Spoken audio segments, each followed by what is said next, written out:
ጤና ይስጥልኝ አድማጮቻችን፣ ተመልካቾቻችን እንደምን አላችሁ? እንደምን ሰነበታችሁ? ግርማ ካሳ ነኝ። ይህ ዋሜራ ነው።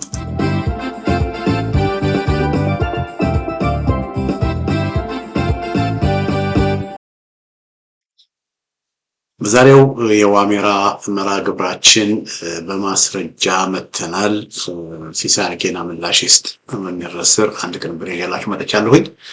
ያው እንደ ጋዜጠኛ ሲሳይ አገና የቀድሞ ጋዜጠኛ ሲሳይ አገና በተለይ በፋኖች ዙሪያ ላይ በአማራ ማህበረሰብ እያነሳ ያለው ጥያቄ ዙሪያ ላይ ምንድነው የምትፈልጉት?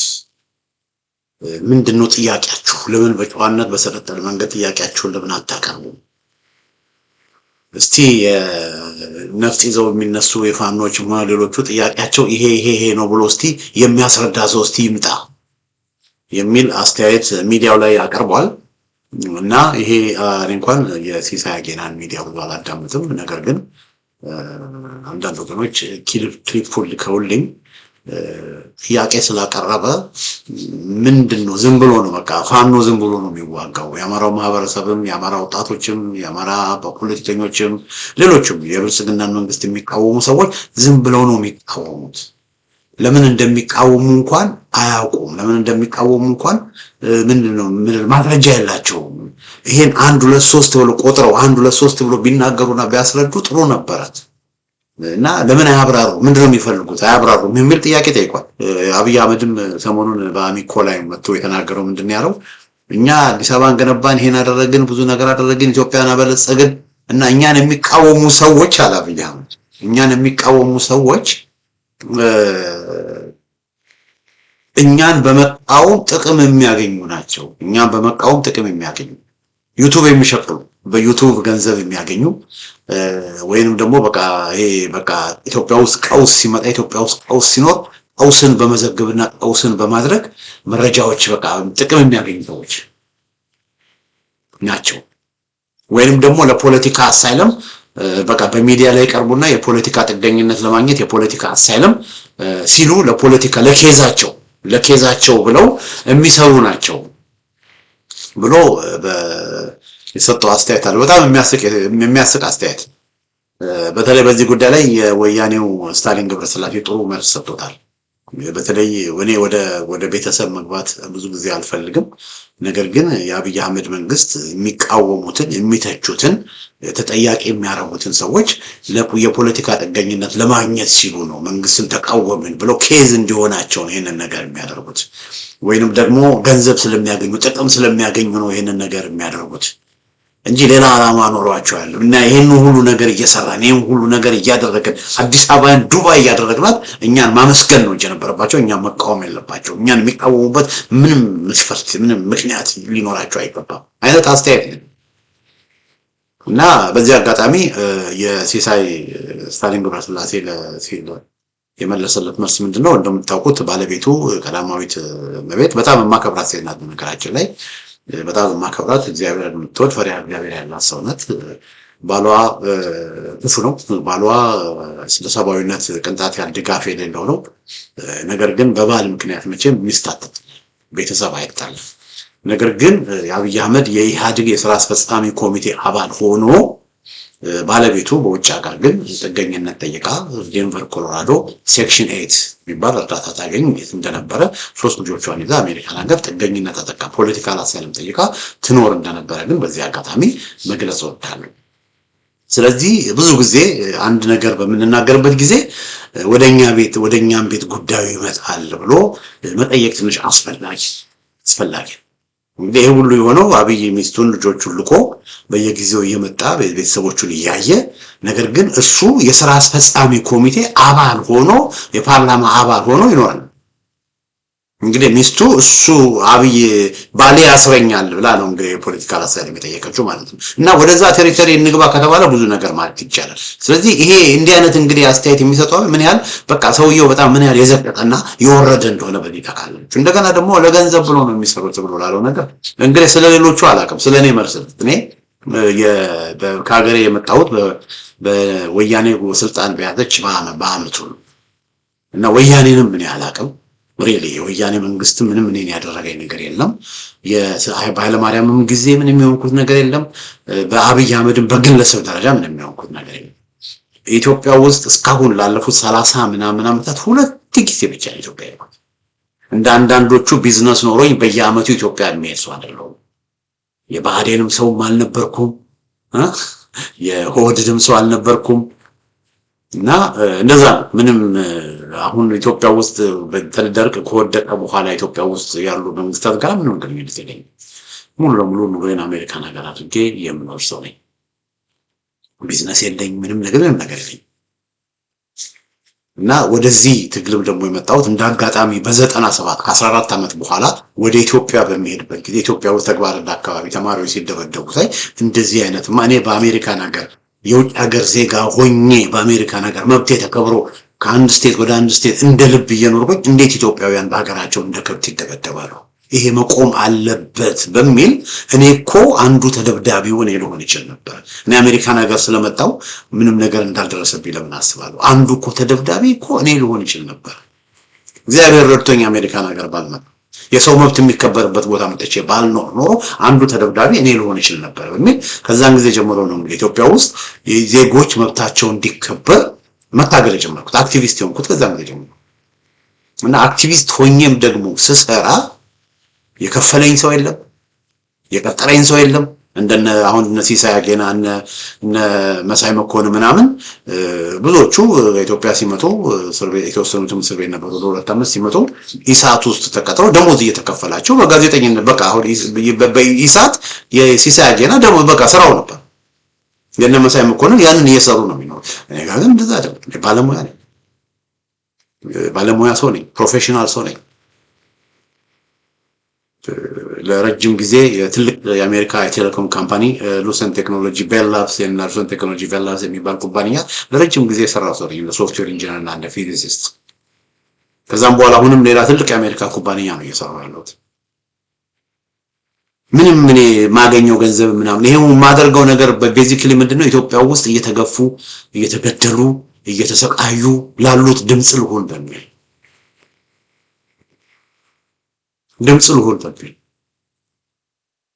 በማንነታቸው በሀገራቸው መኖር ያልቻሉ ድሆች፣ ምስኪኖች፣ ግፉአን ለነሱ ድምጽ ልሆን በሚል ነው እኔ በዚህ በሶሻል ሚዲያ አክቲቪስት ውስጥም በሚዲያ አክቲቪስት ውስጥም ስንቀሳቀስ ነበር እና በወያኔም ጊዜ ወያኔን ስታገል ነበር። አሁንም ደግሞ የብልጽግና መንግስት እንታገል ነበር። ጥሩ መስሎ ሲሰማን የአብይ አህመድ መንግስት የኦሮሞማ መንግስት ሲመጣ ጥሩ መስሎ ሲሰማን ኦሮሞዎቹ ሲመጡ ኢትዮጵያ ብለው ሲመጡ አይ አሁን መልካም ነገር እንግዲህ ለሀገራችን ሆነ በሚል ወደ ግል ኑሯችን ደግሞ በቃ ፖለቲካውንም ትተን ሌሎችንም ነገርም ትተን በቃ አሁን በቃ እግዚአብሔር ይመስገን እስረኞቹም ተፈተዋል። ስንጮህላቸው የነበሩ እስረኞችም ተፈተዋል። ሌሎች በቃ አንዳንድ ነገሮችም ተስተካክለዋል። ያኔ በወያኔ ጊዜ የፖለቲካ እስረኞችን የህሊና እስረኞችን የሚያቋቁም ታስክ ፎርስ አቋቁመን እነሱን ከሚረዱ ሰዎች መካከል አንዱ ነው የነበረው። አሁን እነዛ በሙሉ ተፈቱ። ስለዚህ ኢትዮጵያ በቃ የኢትዮጵያ ትንሣኤ መጣ በሚል ብዙዎቻችን በቃ ከዚህ በኋላ በቃ ኑሯችን ይቀጥላል ብለን እያልን ባለበት ወቅት ነው እንደገና የሻሸመኔ ውልቂት ጀዋር ተከበብኩ ሲል አጫሉ ሲሞት እንደገና የባሰ ነገር የተፈጠረው። ከዛ በኋላ ደግሞ እንደገና ገና ምኑን አለቀኛ ያለቀ መስሎን ነበረ። ሚሽን አኮምፕሊሽድ ብለን በቃ ወደ ኑሯችን ወደ ግል ኑሯችን ልንሄድ ነበር። በቃ ኢትዮጵያ አሁን ፍትህ መጣ፣ ኢትዮጵያ ሰላም መጣ፣ ኢትዮጵያ መደመር መጣ፣ ኢትዮጵያ እርቅ መጣ ብለን ደስተኞች ሆነን በቃ ሆ ብለን ነበር። ግን አሁን ጭራሽ እንደውም በወያኔ ጊዜ ከነበረው በመቶ እጥፍ እልቂትና ጥቃት ነው።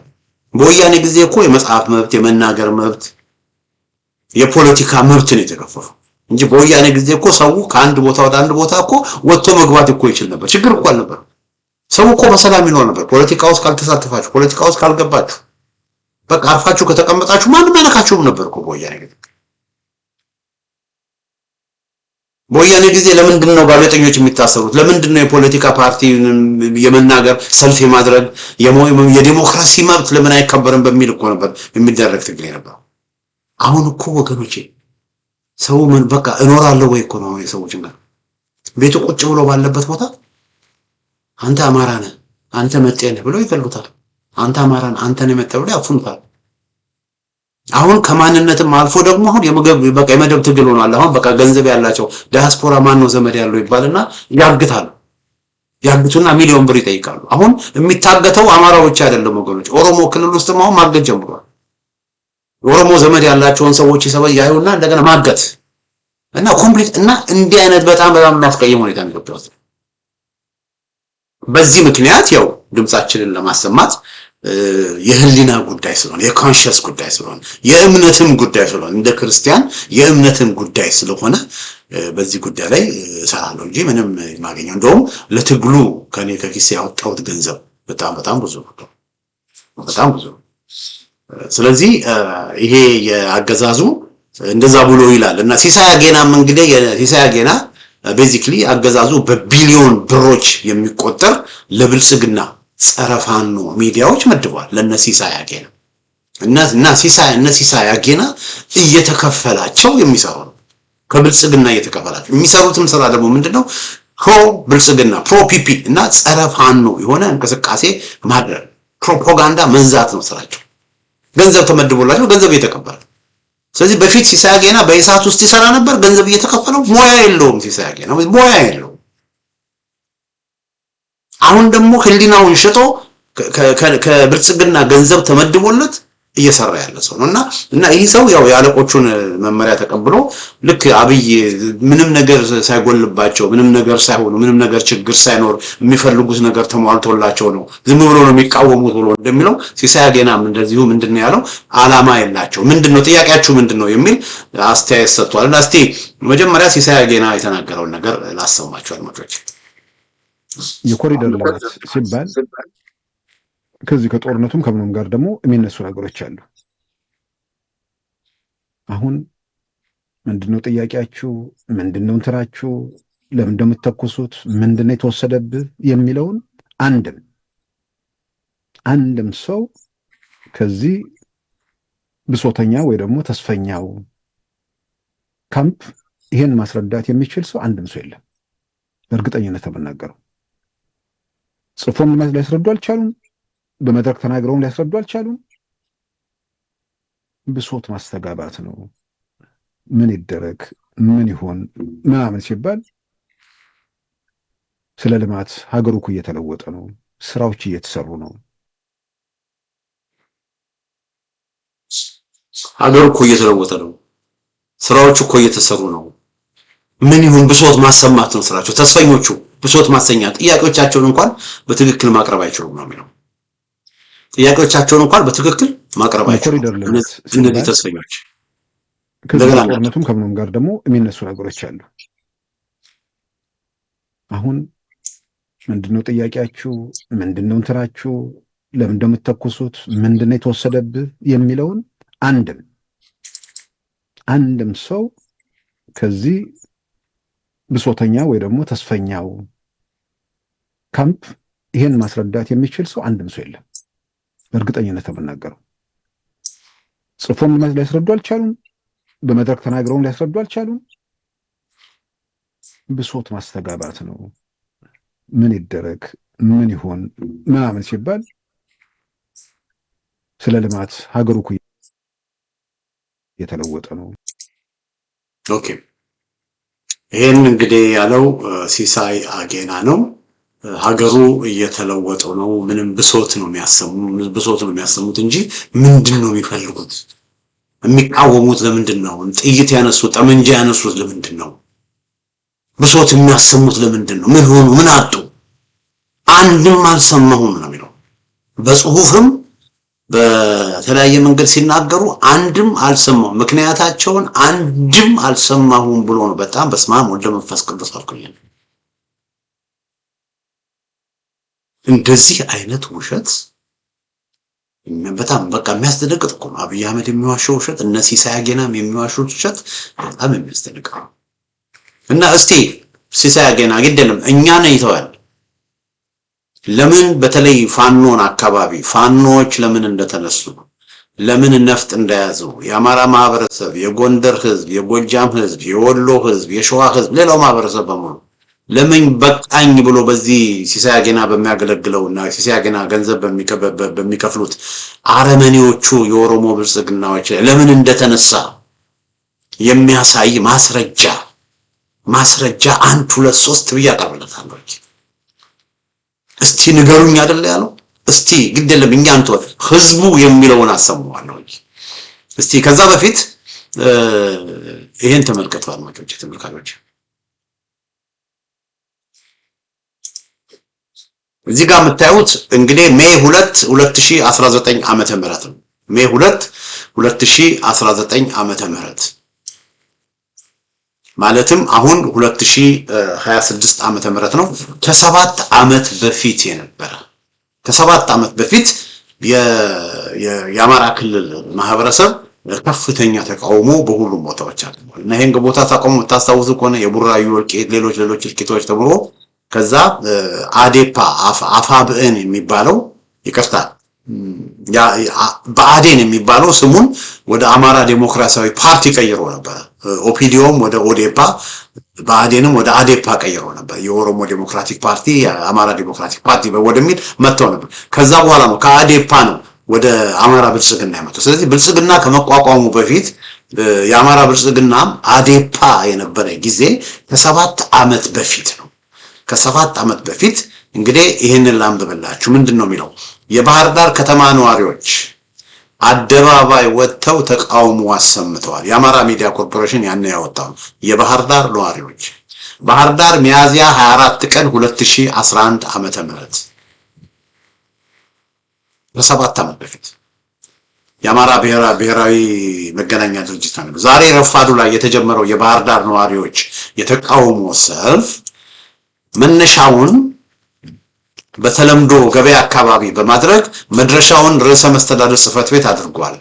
ነዋሪዎቹ ከፓፒሬስ ሆቴል እስከ ርዕሰ መስተዳድሩ ቢሮ ባለው አውራ ጎዳና በመንቀሳቀስ ተቃውሟቸውን በሰላማዊ መንገድ አሰምተዋል። በአማራ ብሔራት ተወላጆች ላይ በተለያዩ አካባቢዎች እየደረሰ ያለው ነውጥና ሰቆቃ እንዲቆም ሰልፈኞቹ ጠይቀዋል። ምን እንዲቆም?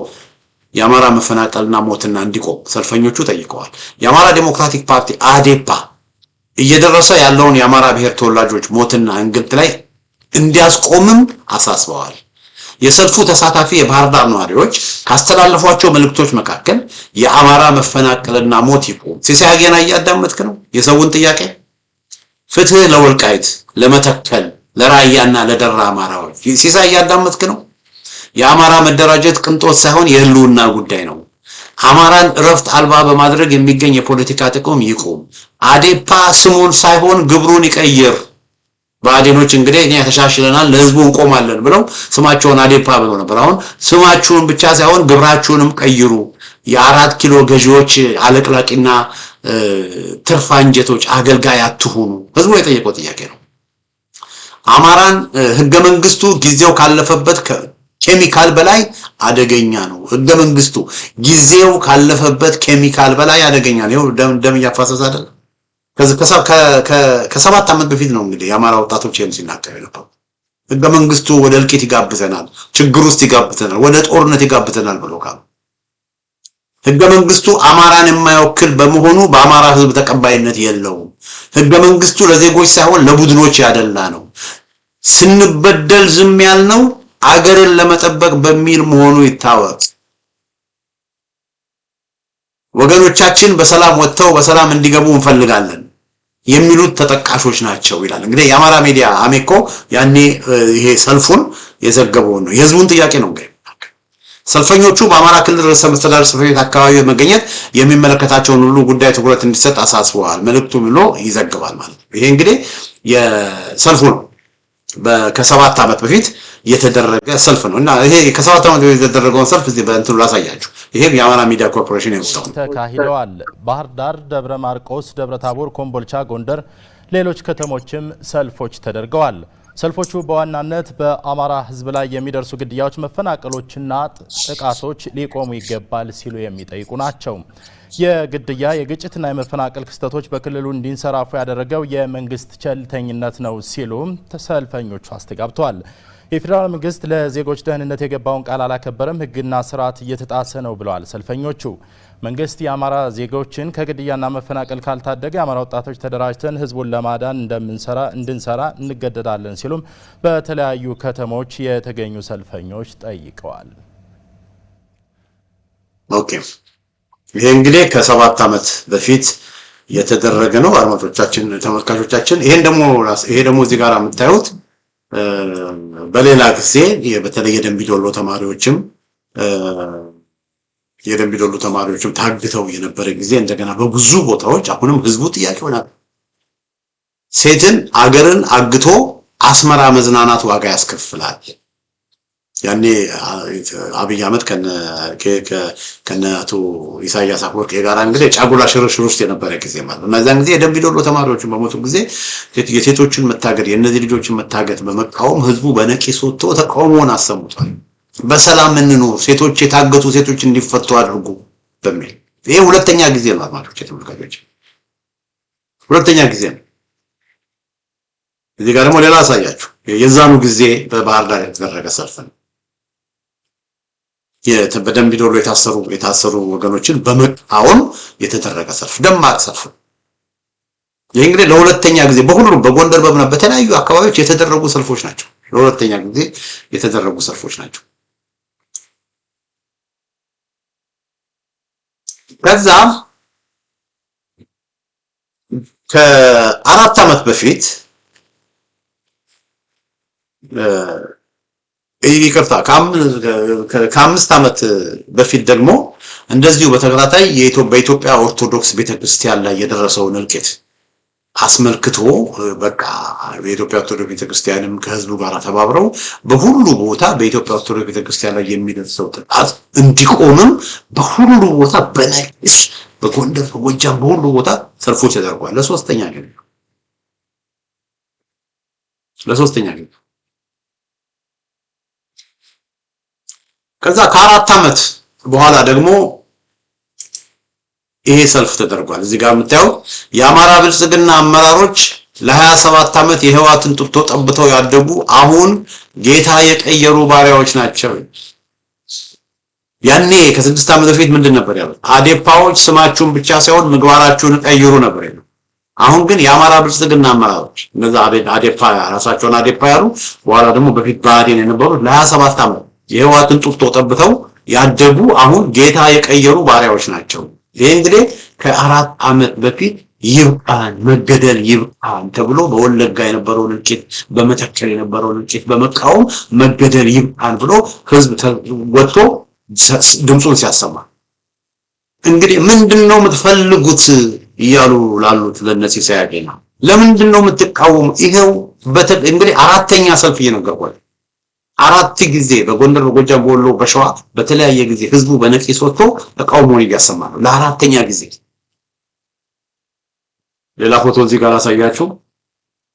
ከ4 ዓመት በፊት ከነበሩ አብይ ኦነግ ነው ያንዳርገ ጀነራል አሳምነው ጽጌ ደግሞ አንድ ሁኑ ብሎ ለአማራው ማህበረሰብ ይተናል። አንድ ሁኑ። በነገራችን ላይ አንድ አንሆንም ብሎ ችግር እየፈጠሩ ያሉ አንዳንድ ወገኖች ይሄንን መልእክት በተለይ ጀነራል አሳምነውን እንወዳለን ይያሉ ለአማራ ቆመናል ብሎ አሁንም ችግር እየፈጠሩ ያሉ በገንዘብ ተገዝተው በተለያዩ መንገድ ችግር እየፈጠሩ ያሉ ወገኖች ይሄንን መልእክት በዚህ አጋጣሚ እንድታደርጉ እና ይሄ በዛሬ 4 ዓመት ከተደረጉ ሰልፎች መካከል ከወጡ መፈክሮች መካከል አንዱ ነው። ሌላው ደግሞ ይሄ ደግሞ የአማራ አመራሮች ለወንበራችሁ ሳይሆን ለህዝባችሁ ኑሩ ተብሎ እንግዲህ የአማራ ብልጽግና የሚባሉትን ኢንጌጅ ለማድረግ ነው የተሞከረው። ኢንጌጅ ለማድረግ ከህዝብ ጋር ሆነው ጥያቄያቸውን እንዲያስፈጽሙ ለማድረግ የተሞከረው። አደራጁን ራሳችንን እንጠብቅ፣ የአማራ ሞት ይብቃ። ይሄ ነው እንግዲህ ለህዝቡ ሲጠይቅ የነበረው የህዝቡ ጥያቄ። ህዝቡ ሰላማዊ በሆነ መንገድ ወገኖች ተመልከቱ። ከ7 ዓመት ጀምሮ እንግዲህ አሁን መነግራችሁ ከ7 ዓመት በፊት አንዴ ተደረገ። ከ6 ዓመት በፊት የኦርቶዶክስ ቤተክርስቲያንን እልቂት በመቃወም አንዴ ተደረገ። ከ5 ዓመት በፊት ከ6 ዓመት በፊት የደንቢ ዶሎ ተማሪዎችን በመቃወም ከ5 ዓመት በፊት ደግሞ የኢትዮጵያ ኦርቶዶክስ ቤተክርስቲያን ላይ የደረሰው በመቃወም ከዛ መጋቢት 2014 ዓመተ ምህረት ደግሞ ይሄ የምታዩት ይሄ መጋቢት 2014 ዓመተ ምህረት ነው። በቃ ይብቃ የአማራ ሞት ይብቃ በሚል በሁሉም ቦታዎች ተቃውሞዎች ተደረጉ። ሰላማዊ በሆነ መንገድ ህዝቡ ጠየቀ። የአማራ ብልጽግና ሰዎችን የአማራ ብልጽግና አመራሮችን ባህር ዳር ያሉትን የአማራ ብልጽግና አመራሮችን ባካችሁ የአማራ አመራሮች ለወንበራችሁ ሳይሆን ለህዝባችሁ ኑሩ፣ የህዝባችሁን ጥያቄ ይዛችሁ የህዝብ ጥያቄ በፌደራል መንግስትም በአብይ አህመድም ዘንድ እንዲከበር አድርጉ በሚል ጠየቁ። ሰላማዊ በሆነ መንገድ ጠየቁ። ይሄ ሁሉ ሲሆን ሲሳይ አጌና የት ነው የነበረው? ይህን ሁሉ እነዚህ ሁሉ በሰልፍ በሰላማዊ ሰልፍ በአደባባይ በመውጣት እነዚህ ሁሉ ጥያቄዎች ሲቀርቡ ሲሳይ አጌናና መሰሎቹ የት ነው የነበሩት? ሲጠየቅ አልሰማንም። አንድም ሰው ጥያቄ ሲያቀርብ አላየሁም። ምንድነው የምትፈልጉት? ጥያቄዎቻችሁ የት አሉ? ጥያቄዎቻችሁን አቅርቡ ብሎ ያለው የት አለ? ይሄ ጥያቄ ሲጠየቅ አልሰማም። ይሄ ሁሉ ሰልፍ በባህር ዳር፣ በደብረ ማርቆስ፣ በጎንደር፣ በደብረ ታቦር፣ በደሴ፣ በቆቦ፣ በሸዋሮቢት በእነዚህ በቃ በብዙ ከተሞች ይሄ ሁሉ ጥያቄዎች ሲቀርብ አልሰማምን? እንደገና እስቲ ክሊፑን ላሰማው። የሲሳይ አጌና ስራዎች እየተሰሩ ነው።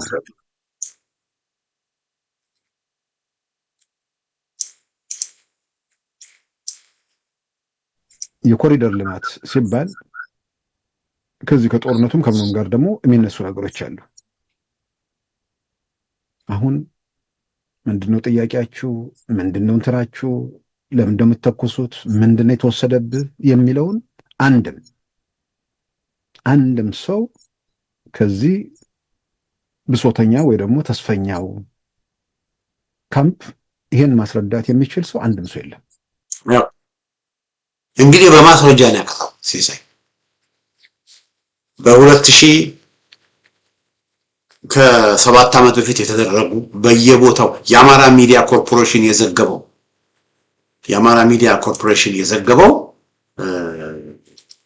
ሰላማዊ በሆነ መንገድ ድምጹን ይሄ የአማራ ሚዲያ እንግዲህ ከ7 ዓመት በፊት የነበረው ከዛ ይሄን ባህር ዳር ይቅርታ ከዛ ይሄ ደግሞ የደንቢ ዶሎ ተማሪዎች ታግተው የነበረ ጊዜ አሁንም በአማራው ላይ የሚደርሰው ችግር እንዲቆም የተደረገ ሰልፍ ነው። ሁለተኛ ከዛ ሶስተኛ ፎቶግራፉን አልያዝኩም። በኦርቶዶክስ ቤተክርስቲያን ላይ በደረሰውም ደግሞ እንደዚሁ ሰልፍ ወጥቶ የኦርቶዶክስ ቤተክርስቲያን ላይ ጥቃት እንዲቆም ጥያቄዎች ቀርቧል። ይሄ አሁን በአርሲ የሆነ ያለው አለ አይደለ? ከዛም ጊዜ ጀምሮ ነው የኦርቶዶክስ ቤተክርስቲያን ላይ ጥቃት ሲፈጸም የነበረው እና ያ እንዲቆም ህዝቡ ሲጠይቅ ነው። ከዛ አራተኛ ደግሞ በቃ የወለጋ እልቂትን የመተከል እልቂትን ተከትሎ ይብቃ፣ የአማራ ሞት ይብቃ፣ በአገራችን በሰላም እንኑር በመሆኑ ህዝብ ሲጠይቅ ነው። ለአራት ሰልፎች እንግዲህ አሁን ይሄንን በተለይ ከ4 ዓመት በፊት የተደረገውን የቮይስ ኦፍ አሜሪካ ያቀናበረውን ቅንብር ልጋብዛችሁ እስቲ። ሲሳይ አጌናም ይሄንን አዳምጡ እስቲ። የጠየቀ ጥያቄ የለም። ብሶታችሁን ዝም ብላችሁ ነው የምታሰሙት። ብሶታችሁን እንኳን አልጠየቃችሁም፣ አንድ ብላችሁ አልጠየቃችሁም ያልከው ሲሳይ አጌና ይሄው የቮይስ ኦፍ አሜሪካ ቅንብርን እስቲ አዳምጡ።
ይሄ እንግዲህ በህዝብ በነቂስ ወጥቶ ድምፁን ሲያሰማ ነው። ጥያቄዎቹን በሙሉ 1 2 3 ብሎ ሲዘረዝር ነው። ይሄ የባህር ዳር ነው። በሌሎች አካባቢዎችም እንደዚሁ ተቃውሞ ሲሰሙ ነበር። እስቲ እንቀጥል። ሰውን ሰው የሚበላበት ዘመን አይቻላቅም። ይሄ እኚህን አባት አዳምጧቸው። ሰውን የሚበላበት ዘመን አይቻላል። አዳምጧቸው። ሲሳይ ገና አዳምጣቸው እስቲ እኚህን አባት። ዘመን በጣም የከፋ የአራዊት ዘመን የዲያብሎስ ዘመን ነው። ዛሬ ሰልፍ የወጡበትን ዓላማ ይግለጹ። ዛሬ አማራ የሚባል ህዝብ ኢትዮጵያዊ በመሆኑ በኢትዮጵያ ምድር ላይ ያለ ይሄ ህዝብ በየቦታው እየተለቀመ እየታረደ ነው። በገጀራ በስለት የሰብአዊ ድርጊት የተፈጸመበት ነው፣ የተፈናቀለ ነው። ይሄን ለመቃወም ነው የወጣው። ይሁን ይሄ ከ4 ዓመት በፊት ነው አድማጮች ተመልካቾች እና ባህር ዳር ነው። ይሄ ደግሞ ደሴ ነው።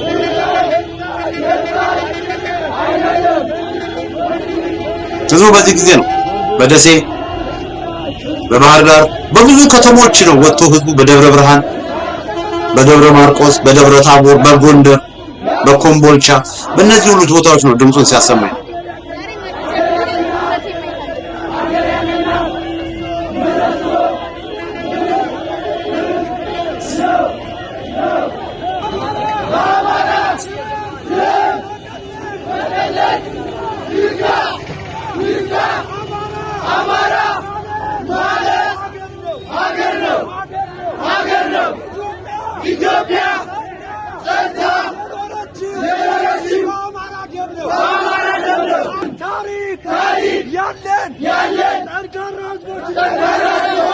ክርስቲያን ሙስሊም እያላችሁ አትከፋፍሉን።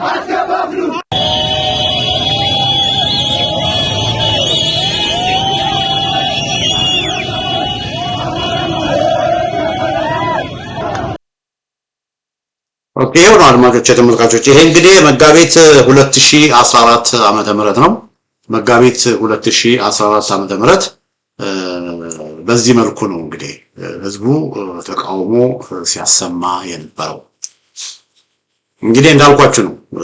ያኔ አዴፓ ያለ ህዝቡ ድምጹን አሰማ፣ መብታችን ይከበር አለ። አዴፓዎች ስማችሁ ብቻ ሳይሆን ተግባራችሁ ይቀየር፣ መፈናቀል ይቆም ብሎ ህዝቡ በነቂስ ወጥቶ ድምጹን አሰማ። ከዛ የደንቢ ዶሎ ተማሪዎች ላይ እገታ ሲደረግ ህዝቡ ድምጹን ወጥቶ ፍትህን ጠየቀ፣ ሰላምን ጠየቀ፣ ደህንነቱን መንግስት እንዲያስከብርለት ጠየቀ።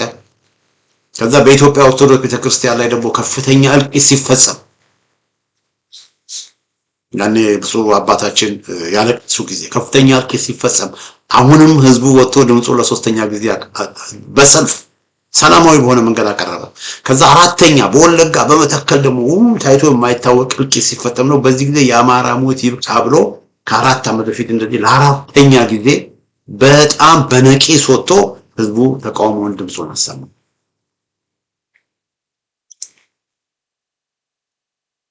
ከዛ ለአምስተኛ ጊዜ ደግሞ እንደገና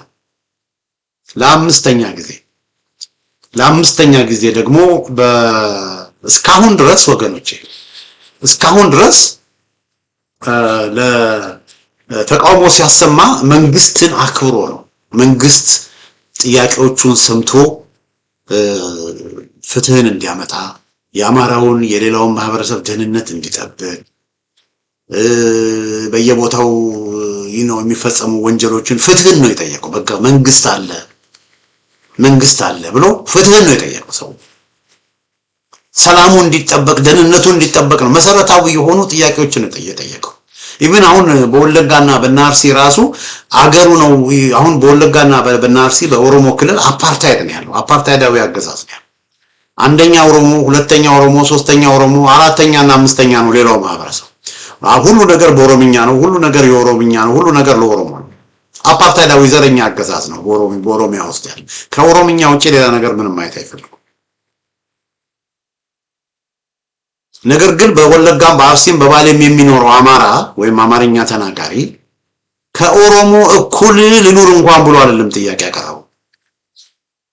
በቃ ሁለተኛ ዜጋም ቢሆን ሶስተኛ ዜጋም ቢሆን አራተኛ ዜጋም ቢሆን በቃ በሰላም ልኑር የሚል ጥያቄ ነው ያቀረበውና እሱንም እንኳን ሊሰጡት ፈቃደኛ ሆኑ። በሰላም እንኳን መብቱን ተገፎ መምረጥ ተውት የዲሞክራሲያዊ መብቱን ተውት ሌሎች መብቶችን ተውት ኢቭን ባሪያም ሆነ ሁለተኛም ዜጋም ሆኖ በአገሩ እንዳይኖር ነው ያደረጉት በቃ ስለዚህ በቃ ይብቃ ብሎ ሰው ድምጽ አሰማ መንግስት እንዲለውጥ መንግስት እንዲያሻሽል መንግስት እንዲቀይር የአማራ ብልጽግና የሚባሉት ስራቸውን እንዲሰሩ ተጠየቁ ብዙ ተሞከረ እኔ አስታውሳለሁ የአማራ ብልጽግናዎችን ኢንጌጅ ማድረግ አለብን እነሱ እኮ ጥሩ መስመር ቢይዙ እነ ዶክተር ከፋለው ጥሩ መስመር ቢይዙ እነሱ እኮ ቦልድ ቢሆኑ በመንግስት ውስጥ ያለውን ስትራክቸር ተጠቅመው ፖዚቲቭ የሆነ ለውጥ ማምጣት ይችላል ህዝባቸውን ይዘው እነ ዶክተር ሊቃል ከፋለ የሞተው ደግሞ ግርማይ ሽጥላ ምናምን ህዝባቸውን ይዘው እነሱ ከህዝባቸው ጎን ሆነው ፎርስፉሊ ኖ እና አብይ አህመድን ይሄ መደረግ አለበት ቢሉ የአማራ ልዩ ኃይል አላቸው ትልቅ ኃይል አላቸው ብዙ ነገር ማድረግ ይችሉ ነበር ነገር ግን እነዚህ የአማራ ብልጽግና የሚባሉ ሰዎች ዶክተር ጀነራል ተፈራ ማሞ እንዳሉት እንኩቶች ናቸው ትርፍ አንጀቶች ናቸው ቦልድ ሆነው ከሆዳቸው አልፈው ከህሊናቸው አልፈው የወጡበትን ማህበረሰብ መብት እንኳን ለማስጠበቅ ድፍረት የሌላቸው ምናምንቴዎች ናቸው አሁን ተመስገን ጥሩነህ ቢሸና አካባቢ ነው ያለው ይልቃል ከፋለ የሚባለው ሰውዬ ደግሞ እዛ ምንድነው ዱር ቤቴ አካባቢ ነው ከዛ ከጎጃም ነው የመጡት እነ ሲሳይ ይርጋ ምናምን የሚባለው ሰውዬ እዛ የጋይንት ሰው ነው አገኘው ተሻገር ያርማጭሆ ሰው ነው የወጡበትን ማህበረሰብ እንኳን ታያ አስቀስላሴ የሚባለው የጎንደር ሰው ነው ታያ አስቀስላሴ መላኩ አለ በጎንደር ሰዎች እነዚህ ሁሉ ምታያቸው በሙሉ የወጡበትን ማህበረሰብ እንኳን ያሳደጋቸውን ማህበረሰብ እንኳን ለምን እንዲሆናል የሚል የመቆርቆር ነገር ውስጣቸው የሌለባቸው ሙትቻዎች ናቸው ግን ለብዙዎቻችን እነሱን ኢንጌጅ እኔ አስታውሳለሁ እነሱን ግደለም ፋታ እንስጣቸው ሙሉ ለሙሉ ከብልጽግና ከመነጠል እነሱን ኢንጌጅ እናድርግና እነሱን በእኛ መስመር ማድረግ ከቻል ከነሱ ጋር ሆኖ ነገሮች ሊቀሉ ይችላሉ በሚል በጣም ብዙ ሙከራዎች ሲደረጉ ነበር ግን እነሱ የማይረቡ ወገኖች ሙትቻዎቹ ጀነራል ተፈራ እንዳሉት በቃ ትርፍ አንጀቶች ናቸው አይረቡም አስተሳሰባቸው የታመመ ነው በፊትም ወያኔ ኮለኮላቸው ወያኔ የሰበሰባቸው የነበሩ የሰበሰባቸውም ደደቡን ደንቆሮ ነው ወያኔ የሰበሰበው ስለዚህ ምንም ነገር ማድረግ አልቻለም በኋላ መጋቢት 2015 ዓ.ም ያኔ ህዝቡ በይፋ ወጥቶ ድምጹን አሁን ብልጽግና ይውደም ማለት ይችላል በፊት ለብልጽግና ነበር ጥሪ የሚያቀርበው የብልጽግና መንግስት መፍትሄ እንዲፈልግ እንዲያሻሽል ሰላማችንን ጠብቅልን ያማራ ሞት ይብቃ ፍትህ አስፍኑልን እንደ መንግስት የብልጽግና ሰዎችን እንደ መንግስት ህዝቡ አክብሮ እንደ መንግስት ነበር ሰላማዊ ሰልፍ የሚያደርገው አልኳችሁ ለአራት ጊዜ በዛ መጋቢት 2015 የአማራ ህዝባዊ ኮሚቴ የሚል ተቋቋመና የአማራ ህዝባዊ ኮሚቴ ከሰላማዊ ሰልፍ በማድረግ ሰላማዊ የእምቢተኝነት ዘመቻ ተጀመረ መንገዶች መዝጋት ተቃውሞዎች ማሰማት ጀመረ ከዛ ህዝቡ ምን ማለት ጀመረ ህዝቡ አብይ አህመድ ይውደም ብልጽግና ይውደም አብይ አህመድ ከስልጣን ይውረድ ማለት ነው እንግዲህ ተመልከቱት ከዛ በፊት ሙሴ የተባለው ሰውዬ ከዛ በፊት ኦሮሞች ወለጋ ያሉት ሲዳማ ያሉት አብይን አልደገፉም ልንገራችሁ የጎንደር ህዝብ የጎጃም ህዝብ የወሎ ህዝብ የሸዋ ህዝብ ነው ሆ ብሎ አብይን እንለማን የደገፈው ኦሮሞዎች ናቸው አንዱ ከጅማ አንዱ ከወለጋ አንዱ ከአርሲ አንዱ ከዚህ አንዱ ከዛ የኦሮሞ ሀገር ነው የመጡት ግን ሰው የመጡበትን ሀገር አላየም ሰው ከየት ነው የመጡት ዘራቸው ምንድነው ጎጣቸው ምንድነው አላለም ሰው ኦሮሞ ናቸው ትግሬ ናቸው አላለም ሰው በቃ ኢትዮጵያን ብለዋል ኢትዮጵያዊነትን ብለዋል መደመርን ብለዋል አንድነትን ብለዋል በቃ ኢትዮጵያን ካሉ አንድነት ካሉ ፍትሃዊ በሆነ መንገድ ካስተዳደሩ ሰላማችንን ካስጠበቁ ደህንነታችንን ካስጠበቁ ማንም የፈለገ ዘር ይሁን ይግዛ ችግር የለብንም ብለው የአማራው ማህበረሰብ በሙሉ በነቂስ ወጥቶ ነው ለናብይ አህመድ ድጋፍ የሰጠው ግን ከ5 አመት በኋላ ግን ህዝቡ ምን አለ አይ እነዚህ ያረው እነዚህ የሰይጣን ቁራጮች ሰይጣኖች ናቸው እነዚህ ኢትዮጵያ የሚሉት ሲያስመስሉ ነው እንጂ ውስጣቸው ኢትዮጵያን የሚጠሉ አማራውን የሚጠሉ በኦሮሞ ስም የሚነግዱ የፖለቲካ ነጋዴዎች ናቸው። እና እነዚህ ሰዎች ያሉ ሀገር ሰላም አትሆንም ብሎ ህዝብ በነቂስ ወጥቶ በወልዲያ፣ በቆቦ፣ በደሴ፣ በደብረ ብርሃን፣ በደብረ ታቦር፣ በባህር ዳር በምናምን በሁሉ ወጥቶ ህዝብ በነቂስ ወጥቶ ብልጽግና ይውደማል፣ አብይ አህመድ ከስልጣን ይወረዳል። እቺን ያኔ የነበረች ታርጋ ናት። ሳናውቅህ ይሎታል። አየህ ሳናውቅህ ለብዙ ጊዜ ኢትዮጵያን የምትወድነህ ኢትዮጵያን የምታከብርነህ ለኢትዮጵያዊነት የቆምክነህ እውነተኛ ሰው ነህ። አገርን በሰላም መንገድ ለመምራት ፍላጎት አለህ። ሰው ነህ፣ ጥሩ ሰው ነህ። በንግግሩ ማለት የሚናገረውን ነገር በመስራት ሳናውቅህ እንዲህ ነበር። አሁን ግን አወቅህ የሰይጣን ቁራጭ መሆን አንተና አብረው ያሉት እንትኖች የሰይጣን ቁራጭ መሆናቸውን ይኸው አወቅህ ብለው አብይ አህመድ ከስልጣን ይወረድ የሚል ጥያቄ ተነሳ። የዚህን ጊዜ የአብይ አህመድ መንግስት ይሄ ህዝብ ከስልጣን ወረድ ካለኝ ይሄን ህዝብ እንግዲህ ታጥቋል፣ ነገ ችግር ሊፈጥርብኝ ይችላል በሚል የአማራ ልዩ ኃይልን በመበተን አማራውን ትጥቅ አስፈታለሁ ብሎ ከ3 ዓመት በፊት ወደ ጦርነት ተገባ ማለት ነው። እና ሰው ነፍጥ አንስቶ ይሄንን ክፉና አረመኔያዊ አገዛዝ መታገል የጀመረው ይሄን ሁሉ ካደረገ በኋላ ነው። አድማጮቻችን፣ ተመልካቾቻችን የአማራ ማህበረሰብ ጦርነት የሚፈልግ ማህበረሰብ አይደለም። በጣም ትዕግስተኛ የሆነ ማህበረሰብ። ፋኖ ውስጥ አሁን ያሉት ወገኖች ብዙዎቹ ዶክተሮች አሉ። እንደውም ከሁለት ቀን በፊት ሰርጂካል ዶክተር አነጋገርኩኝ። የፋኖ ሰርጂካል ዶክተር ከፋኖቹ ጋር አብሮ ሆኖ ቀዶ ጥገና ምናምን የሚያደርግ አደርባይ ሆኖ ከሌሎቹ ዶክተር ጋር አደርባይ ሆኖ ብዙ ገንዘብ እየተከፈለው ሀብታም መሆን ይችላል። ነገር ግን ህዝቤን አገለግላለሁ፣ ወገኖቼን አገለግላለሁ፣ የወጣሁበትን ማህበረሰብ አገለግላለሁ ብሎ ይሄ ሐኪም በቃ ከፋኖቹ ጋር ከሌሎቹ ጋር 3 ቀን 4 ቀን በእግሩ እየተጓዘ ብዙ ሰርጂካል ፕሮሲጀሮች እያደረገ ህክምና እየሰጠ ያለው አንተምስ ኢንጂነሮች ማለት ናቸው። የዩኒቨርሲቲ መምህራን ማለት ናቸው። አሁን የፋኖ አመራሮችን ራሱ የምትመለከቱ ለምሳሌ የጎንደር የፖለቲካ ዘርፍ ኃላፊ እና ምክትል ሰብሳቢና የፖለቲካ ዘርፍ ኃላፊ የተባለው ማን ነው በስሙ ጠፋኝ። እሱ ኪሩቤል የሚባለው ፋኖ ኪሩቤል ለምሳሌ የጎንደር ዩኒቨርሲቲ የፖለቲካ መምህር ነው። የፖለቲካ ሳይንስ መምህር ነበር በጎንደር ዩኒቨርሲቲ። ረዳት ፕሮፌሰር ጌታ አስራደ የፖለቲካ መምህር ነበር፣ በጎንደር ዩኒቨርሲቲ መምህር ነበር። እና ረዳት ፕሮፌሰር ማርካው መንግስቴ በሸዋ በደብረ ብርሃን ዩኒቨርሲቲ መምህር ነበሩ። ዶክተር አብደላ አድሪስ በዩኒቨርሲቲ መምህር ነበር። ብዙዎቹ በጣም ብዙ ናቸው ናቸው። የህግ ጠበቃዎች እንደነ ህሩይ ባዬ ያሉ እንደነ አስረስ ማረ እንደነ ሞገስ አራጋው ያሉ የህግ እንደነ ተስፋዬ ገስጥ ያሉ የህግ መምህር ተስፋዬ ገስጥም ራሱ በደብረ ብርሃን ዩኒቨርሲቲ የህግ መምህር የህግ ባለሙያ ብቻ ሳይሆን የህግ አስተማሪም ነበር። ሎ ፕሮፌሰሮች ነበር እና የህግ ጠበብቶች ነበር። እነዚህ በሙሉ በሙያቸው ሰርቶ ትልቅ ደረጃ መድረስ የሚችሉ ናቸው። እና ሄኖክ አዲስ ኢንጂነር ሄኖክ አዲስ በአዲስ አበባ በወልዲያ ዩኒቨርሲቲ ዲን ነው የነበረው። ዲን እነዚህ ናቸው ነጋዴዎች። እንደነ መከታውን ብትወስዱ እነ ምሬን ብትወስዱ በጣም ሀብታም ነጋዴዎች የነበሩ ጥሩ ኑሮ የሚኖሩ ነው። እና የሁሉንም ታሪክ ሀብለን ብንወስድ 1-2 ብለን ብንወስድ ሁሉ በቃ ተገደው ነው ወደዚህ ወደ ፋኖነት ወደ ህልውና ትግል የገቡት እንጂ ማንም ሰው አልፈልግ ተገደው እንዲገቡ ደግሞ ያደረጋቸው የአብይ አህመድ ስለናገዘ። ስለዚህ ማንም ሰው ጦርነት ይፈልግ። ስለዚህ ሲሳይ አጌና ምን ፈልጋችሁ ነው ወደ ነፍጥ ሄዳችሁት ካልክ ሰላምን ፍለጋ ህልውናን ለማስጠበቅ በኢትዮጵያ ውስጥ በሰላም ለመኖር ወጥቶ ለመግባት ነው። ወጥቶ ሰው መግባት ስላልቻለ ነው። ሰው በሰላም መኖር ስላልቻለ ነው።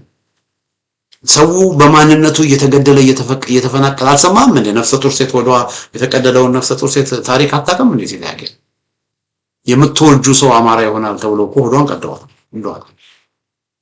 ያ እንዲቆም ነው ፋኖ ይላል። የትግሬ መሬት የአማራ መሬት የሚለው ቀርቶ ኢትዮጵያውያን በሁሉ ቦታ አሁሉም ኢትዮጵያ ሀገራችን ነው ብሎ እንዲኖሩ ነው ፋኖ እየታገለ ያለው። ወደ አዲስ አበባ ስንገባ አንተ አማራ ነህ መታወቂያ ያያየ ወደ አዲስ አበባ አትግቡ አንባል። አዲስ አበባ ከተማችን ናት ነው ጥያቄ ያለው። እየተፈጸመ ያለው ግፍና ሰቆቃ ይቆም ነው የህዝቡ ጥያቄ ያለው። አትግደሉን ነው የህዝቡ ጥያቄ ያለው። አትግደሉን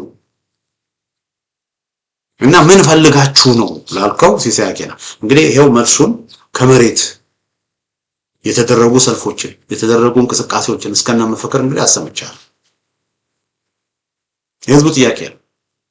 እኛ በውጪ ያለን ሰዎች ተስፈኞች ምናምን ላልከው በውጪ ያለን ሰዎች እንዳልኩት እኔ አሜሪካን ሀገር ነው ለ30 ምናምን ዓመት አሜሪካን ሀገር ነው የኖርኩት።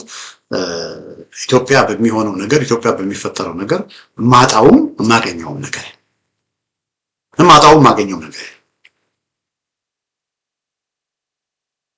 ብልጽግና ፋኖን አሸንፎ ፋኖን ትጥቅ አስፈትቶ ብልጽግና ቢነክስ ግርማ ካሳ አይጎዳም። ፋኖ ደግሞ ስልጣን ይዞ ብልጽግናን አስወግዶ ደግሞ ፋልጦ አዲስ አበባ ቢገባና ፋኖ ቢያሸንፍ ግርማ ካሳ አይጠቀም። በዚህ ማለት በዛ ነገር ግን የህሊና ጉዳይ ከህዝብ ጎን ነው። እኛ ከሚፈናቀሉት ጎን ነው የሚቆም። የጾታ ጥቃት ከሚፈጸምባቸው ወገኖች ጎን ነው የሚቆም። የሚጮህላቸው ከሌላቸው ሰዎች ጎን ነው የምንቆም እና ይሄ አሁን ሲሳይ አጌና የሚያደርጉት አገዛዝ የወሮበላ አገዛዝ የህዝብ ጠላት ይሆናል አገዛዝ እና ይሄ ነው ህዝብን ሲሳይ አጌና የኮሪዶር ልማት ፎቆቹን ሰገነቶችን ሊያይ ይችላል። ነገር ግን ከምንም ነገር በላይ ለሰው ልጅ የሚያስፈልገው ሰላምና ደህንነቱ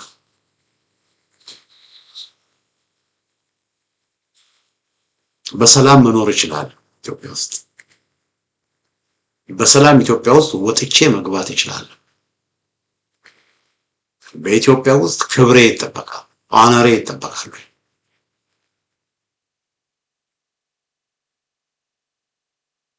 በኢትዮጵያ ውስጥ ደህንነቴ ይጠበቃል። ያ ነው የሰው ልጆች ሁሉ ጥያቄ። መጀመሪያው ጥያቄ ደህንነት ነው። ስንኖር እኮ ነው ፎቁም ሰገነቱም ስንኖር እኮ ነው። የመዝናኛ ቦታውም እኮ ስንኖር ነው አይደል እንዴ? የመዝናኛ ቦታ ቢሰራ ፎቅ ሰገነት ቢሰራ ምን የሚያማምሩ ቢልዲንጎች ቢሰራ እነዛ ሁሉ እኮ ምን ሲሆኑ ነው? ሲኖር በህይወት ስንኖር እኮ ደህንነታችን ሲጠበቅ፣ ደህንነታችን ሲጠበቅ፣ ሁለተኛ ደግሞ ገንዘብ አቅም ሲኖር አቅማችን ወድቆ የብር የመግዛት አቅም ወድቆ የሚሰሩ መዝናኛዎች የሚሰሩ ሆቴሎች እኮ ወገኖቼ ውጭ ሀገር ያሉ ሰዎች ናቸው እንጂ እኮ ለዚህ አዲስ አበባ ያለውን ፋሲሊቲ የሚዝናኑበት እኮ ሌላው ማህበረሰብ እኮ እየወደቀ ነው። እና ሲሳይ አጌና ይሄን ያውቃል። እና ሲሳይ አጌና በዚህ ልክ መውረዱ በጣም ያስተዛዝባል። በጣም የሚያሳዝን ነው። ይገርመኛል። አሜሪካን ሀገር ነው የሚኖረው። እንደማንም ሰው እኮ ሰርቶ መብላት ይችላል። በዚህ ሁኔታ ትንሽ ገንዘብ ስለሚሰጡት ብቻ በዚህ ልክ ራሱን ማስገመት በጣም ያሳዝናል። እና ያለው ሁኔታ ይሄ ነው። እንግዲህ አድማጮች ተመልካቾች በማስረጃ መተናል። ሲሳይ አጌና ምላሽ ይስጥ በሚል ርዕስ ያዘጋጀው ዝግጅት እንግዲህ ይሄን ይመስላል። ሲሳይ አጌና መልስ ይሰጠኛል ብዬ አላስብም። ግን እንደ ሲሳይ አጌና ያሉ ሰዎች አሉ። እነሱም እንዳቅ አብዛኛው ሰው ሲሳይ አጌናንም የሚከታተል በሲሳይ አጌና ፕሮፓጋንዳ የሚታለልም ስላለ ያንን ፐርስፔክቲቭ እንዲኖራቸው ነው ፕሮግራም ያዘጋጀሁት። ስላዳመጣችሁኝ በጣም አመሰግናለሁ። በሌላ ጊዜ በተመሳሳይ ፕሮግራም እስከምንገናኝ ደህና ሁኑ።